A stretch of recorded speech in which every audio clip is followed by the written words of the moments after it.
Government of India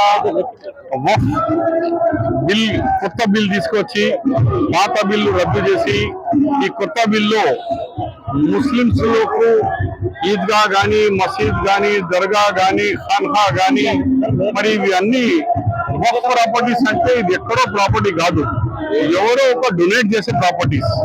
ఈ donate చేసే properties మీద గవర్నమెంట్ ఎందుకు హక్కు? ఒక మతానికి చెందిన వాళ్ళు ఇంకో మతంలో ఎందుకు? ఈరోజు మనము ఇక్కడ తిరుపతి దేవస్థానం ఉంది, తిరుపతి లార్డ్ వెంకటేశ్వరకు వాళ్ళు అర్థం చేసుకునే వాళ్ళు, వాళ్ళ మీద నమ్మకం ఉన్న వాళ్ళే అక్కడికి పోతారు. ఆ కమిటీలో వాళ్ళే మెంబర్ ఉంటారు.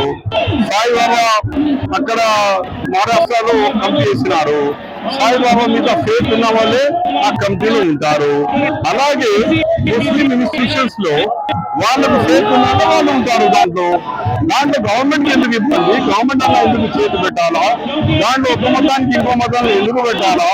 ఆల్రెడీ ఇట్లా బీహార్ లో ఈ బుద్ధిజం మీద చేసినారు, ఢిల్లీలో స్టార్ట్ అయింది.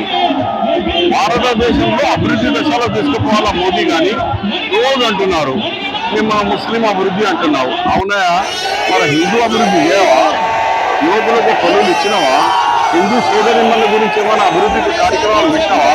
ఇది డైలీ ఇది ముస్లిం ట్రిపుల్ తలాక్ అంటావు, లేకుంటే హిజాబ్ అంటావు, లేకుంటే ఆర్టికల్ 370 అంటావు.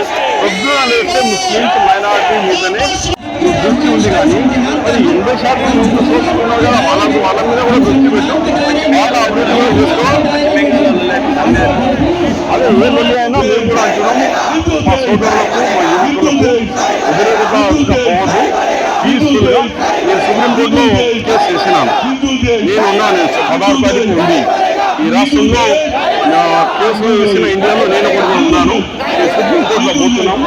కలంతో అడిగి మేము కలంతో పోరాడాలా, లాతో పోరాడాలా.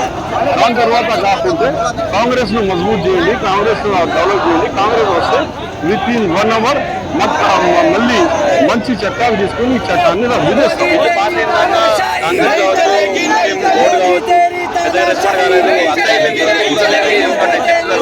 పార్లమెంట్ జరిగినప్పుడు పార్లమెంట్ లో రాత్రి 4 o'clock బిల్ అయితే సోనియా గాంధీ గారు అంత ఆరోగ్యం బాగాలేకుండా 4 o'clock కూడా ఓటింగ్ లో పాల్గొన్నారు. ఈ బిల్ కు వ్యతిరేకంగా ఉన్నారు. ఖర్గే గారు బ్రహ్మాండంగా మాట్లాడినారు. అందరూ ఓట్లు కూడా 232 ఎంపీస్ ఓటు వేసినారు. అట్లా అనుకుంటే కర్ణాటక ప్రభుత్వంలో ఆల్రెడీ కాంగ్రెస్ కూడా మన తెలంగాణలో అట్లాంటిది ఏమైనా జరుగుతుందా? తప్పనిసరిగా జరుగుతుంది. ఎందుకంటే మా దగ్గర 27th అసెంబ్లీ అయిపోయింది. ఈ బిల్ ఏమో ఆఫ్టర్ అసెంబ్లీ అయినాక బిల్ వచ్చింది. మళ్ళీ స్పెషల్